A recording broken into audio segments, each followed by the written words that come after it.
MBBS in abroad. Apollo MedSkill 6 years of MBBS program will be completed in 35 lakhs only.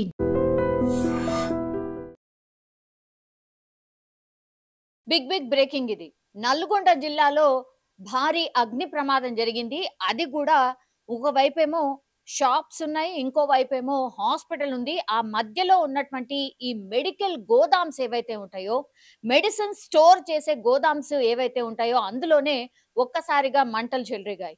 అది దగ్గర దగ్గర ఒక 11, 12 గంటల ప్రాంతంలో, అంటే ఈ రోజు మార్నింగ్ 11, 12 గంటల ప్రాంతాల్లో అగ్ని ప్రమాదం అయితే జరిగింది. వెంటనే అగ్నిమాపక సిబ్బందికి సమాచారం ఇచ్చారు. ఎందుకంటే పక్కనే షాప్స్ ఉన్నాయి, అట్లాగే హాస్పిటల్ ఉంది స్పెషల్లీ. సో పేషెంట్స్ ఉంటారు, చాలా మంది ఇన్ పేషెంట్స్ కూడా వస్తూ ఉంటారు, ఐసీయూలో ఉన్నటువంటి పేషెంట్స్ ఉంటారు. కాబట్టి ఆ పక్కనే షాప్లు అండ్ హాస్పిటల్ ఉండడంతో వెంటనే అగ్నిమాపక సిబ్బందికి సమాచారం ఇవ్వడంతో అక్కడికి అగ్నిమాపక సిబ్బంది అయితే చేరుకున్నారు. కానీ అందులో వాటర్ లేకపోవడంతో పూర్తిగా స్థానికులైతే వాళ్ళని కొంతమేర అదేంటి, అగ్నిమాపక సిబ్బందికి సమాచారం ఇవ్వగానే అసలు వాటర్ లేకుండా ఎట్లా ఫైర్ ఇంజన్స్ ఉంటాయి, అండ్ అగ్నిమాపక సిబ్బందికి ఈ వాటర్ లేకుండా అసలు ఎందుకు రావడం అట్లాంటి స్పాట్స్ కి? మీ మీదనే ఆశను పెట్టుకొని ఉంటాం కదా, ఇప్పుడు మీ దగ్గర అసలు వాటరే లేనప్పుడు మీరు ఎందుకు వచ్చినట్టు అని స్థానికులు కొంత ఆగ్రహాన్ని వ్యక్తం చేస్తున్న సిచ్యువేషన్ అయితే కనిపిస్తోంది. దీంతో స్థానికులే అక్కడ దగ్గరలో ఉన్నటువంటి వాళ్ళ దగ్గర ఉన్నటువంటి వాటర్ తోనే కొంత ఆ అగ్నిని ఆర్పే ప్రయత్నం చేశారు.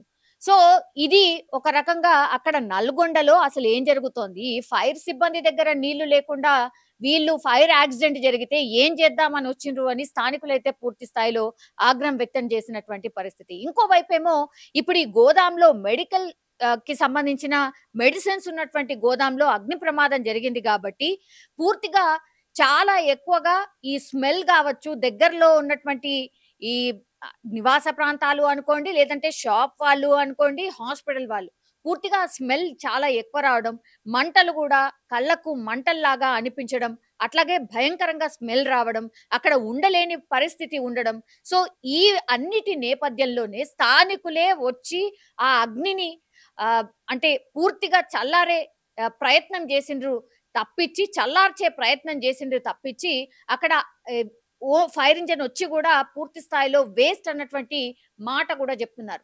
కానీ దేవుడి దయ వల్ల నిజం చెప్పాలంటే అక్కడ ఉన్నటువంటి పరిస్థితుల్లో ఒకవేళ ఇంకా పెద్ద ఎత్తున మంటలు చెలరేగుంటే మాత్రం ఆస్తి నష్టమే కాదు, ప్రాణ నష్టం కూడా చాలా పెద్ద ఎత్తున జరిగేది. ఎందుకంటే అక్కడ స్థానికులు వెంటనే రియాక్ట్ అయ్యి వాటి మీద వాటర్ చల్లారు కాబట్టి వెంటనే మంటలు కంట్రోల్లోకి వచ్చాయి. కానీ ఆ గోదాంలో ఉన్నటువంటి మెడిసిన్స్ అన్నిటికీ కూడా ఒకదానికొకటి పూర్తి స్థాయిలో అంటుకోవడం, అండ్ ఆ గోదాం పూర్తి స్థాయిలో కాలిపోవడం, కొన్ని లక్షల స్టాక్ అందులో నిల్వ ఉండడం, ఆ ఆస్తి నష్టం అయితే ఈ గోదాంకి సంబంధించిన వ్యక్తికైతే జరిగింది. ఆయన కన్నీరు మున్నీరుగా విలపిస్తున్నటువంటి పరిస్థితి అయితే ఉంది. కానీ నిజం చెప్పాలంటే కూడా ఆ పక్కన ఉన్నటువంటి సిచ్యువేషన్ లో హాస్పిటల్ గాని, స్థానిక షాప్స్ కి గాని ఇంకా మంటలు అంటుకొని ఉంటే అత్యంత ఘోరమైన పరిస్థితి ఉండేది అన్నటువంటి మాట స్థానికులైతే చెప్తున్నారు. సో స్థానికులు అత్యంత తొందరగా రియాక్ట్ కావడంతో ఇప్పుడు మంటలైతే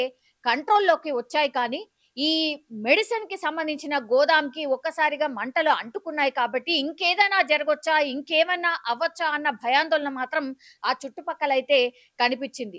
హాస్పిటల్ సిబ్బంది అండ్ హాస్పిటల్ కి సంబంధించిన యాజమాన్యం కూడా ఎలాంటి పరిస్థితినైనా ఎదుర్కోవడానికి సిద్ధంగా ఉండాలని వెంటనే అలర్ట్ అవ్వడం, ఒకవైపేమో మంటలు ఆర్పే ప్రయత్నం ఒకవైపు జరుగుతోంది, ఇంకోవైపేమో పక్కనున్నటువంటి హాస్పిటల్ ని మరి లోపల ఉన్నటువంటి పేషెంట్స్ ని షిఫ్ట్ చేయాలా, బయటికి తీసుకురావాలా అన్న ఆలోచన కూడా స్థానికులైతే చేసినటువంటి సిచ్యువేషన్ అయితే కనిపిస్తోంది.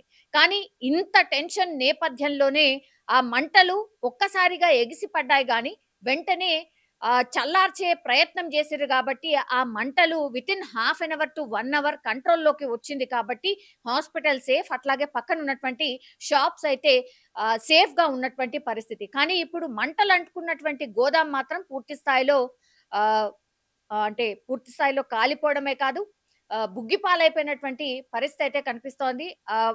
నల్లటి పొగ కావచ్చు, ఆ తర్వాత స్మెల్ వల్ల లోపలికి కూడా వెళ్ళి మంటల్ని ఆర్పే ప్రయత్నం కూడా చేయలేకపోయారు స్థానికులు. అండ్ ఇంకో వైపేమో ఈ ఫైర్ ఇంజిన్ లో వాటర్ లేకపోవడం.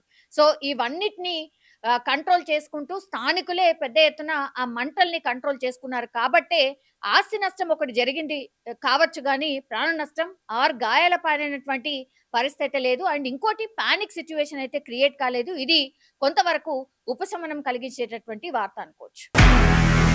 నిజంగా ప్రస్తుతం ఉన్నటువంటి సమాజం దేనికి ప్రయారిటీ ఇస్తుంది?